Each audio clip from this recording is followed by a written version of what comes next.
طلحہ بن عبید اللہ کہتے ہیں نجد والوں میں سے ایک شخص نبی کریم صلی اللہ علیہ وسلم کے پاس آیا، سرے پریشان یعنی بال بکھرے ہوئے تھے۔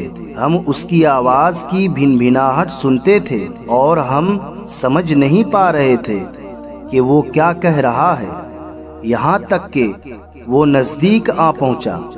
جب معلوم ہوا کہ وہ اسلام کے بارے میں پوچھ رہا ہے، نبی کریم صلی اللہ علیہ وسلم نے فرمایا کہ اسلام دن رات میں 5 نمازیں پڑھنا ہے۔ اس نے کہا بس اس کے سوا تو اور کوئی نماز مجھ پر نہیں؟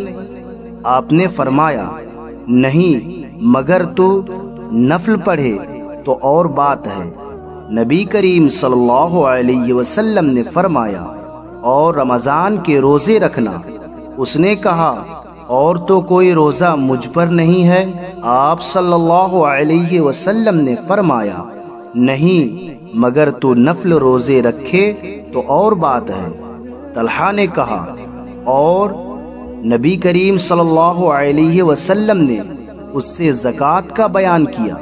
وہ کہنے لگا کہ بس اور کوئی صدقہ مجھ پر نہیں ہے۔ آپ صلی اللہ علیہ وسلم نے فرمایا نہیں، مگر یہ کہ تو نفل صدقہ دے تو اور بات ہے۔ راوی نے کہا پھر وہ شخص پیٹھ موڑ کر چلا، یوں کہتا جاتا تھا قسم خدا کی میں نہ اس سے بڑھاؤں گا اور نہ گھٹاؤں گا۔ نبی کریم صلی اللہ علیہ وسلم نے فرمایا اگر یہ سچا ہے تو اپنی مراد کو پہنچ گیا۔ صحیح بخاری حدیث نمبر 46۔